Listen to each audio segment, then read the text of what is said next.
Welcome to your Beaufort County News Headlines. I'm Matt Golden, and here are today's top stories.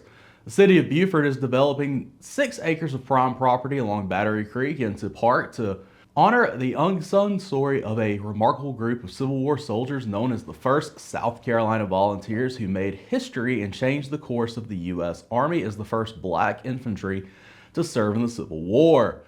When the work is finished, City Manager Scott Marshall promises people who visit the park won't be able to enter and leave without learning about the men who served the First South, as they called themselves.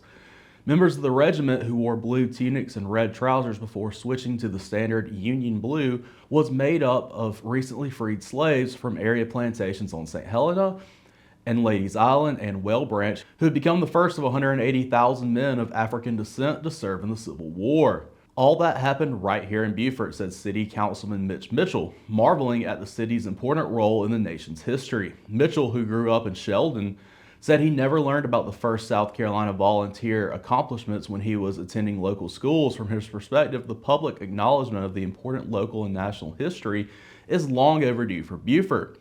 So much African American story of us fighting for our freedoms was never taught, Mitchell said. 2 new hospitals are coming to Bluffton, each of them across the street from another. Novant Health and Beaufort Memorial both recently received a certificate of need from South Carolina's Department of Public Health. Novant Health will build a 50-bed hospital to Bluffton, bringing along about 500 jobs. I think this facility means in an emergency situation, you have a hospital right around the corner, really from wherever you live in Bluffton, said Joel Taylor, the market president for Novant Health's Hilton Head Market. With hundreds of jobs expected, Taylor said this will not only bring better care to those living in Bluffton, but boost the local economy. It's 50 beds, but it's another 500 or so employees, and most of those employees have families, so the economic ripple effect for our area is tremendous, said Taylor. The decision did not come without controversy, though. In January, Beaufort Memorial attended a public hearing with Novant Health in opposition to their plans.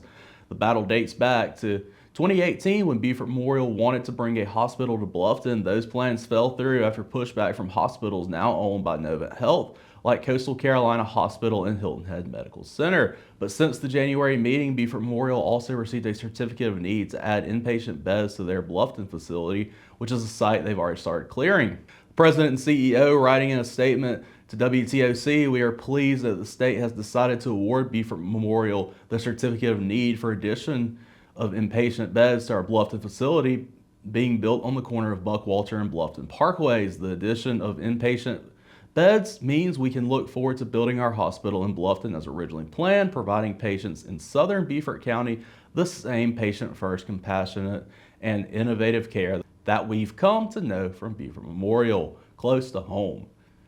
Teachers in dozens of public schools across South Carolina are now eligible for bonuses if their students show enough academic progress. The State Department of Education recently announced choosing 37 schools among 118 that applied to participate in its pilot program.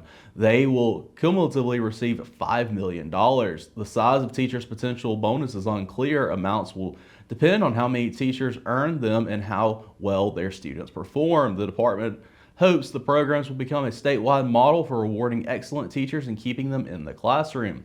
This initiative is about more than just pay. It's about rewarding the educators who are moving the needle on student growth and the foundational skills of reading and math, said Superintendent Ellen Weaver in a news release. When we recognize and support the very best in teaching, we set a new horizon for what's possible for students in every corner of our state. The latest experiment may accomplish through bonuses what legislators and state superintendents of both parties have attempted unsuccessfully for the past decades, paying teachers statewide based on their effectiveness in the classrooms. Teachers in South Carolina are paid by their academic degree and years of experience, called the salary schedule. Teacher advocacy groups have long argued that it's impossible to fairly construct a pay for performance and recognize that every class is different, and some students enter their classroom years behind. In 2019, a proposal simply to study the issue was met with immediate backlash from teachers, resulting in the idea being scuttled. It hasn't been considered since. We were first called for a statewide voluntary incentive program in 2023. The legislature provided $5 million for a pilot this school year. The state budget plan, approved by the House earlier this month, would fund another $5 million for the coming school year. The bonuses would be in addition to the House's $1,500 boost in state paid minimums for teachers. A final spending plan is months away. For more information on any of these stories, please visit the sources on the screen, and as always, you can head to BeaufortCountySC.gov, where you can find press releases straight from Beaufort County. Thanks for tuning in to your Beaufort County News Headlines. Have a great day, Beaufort County.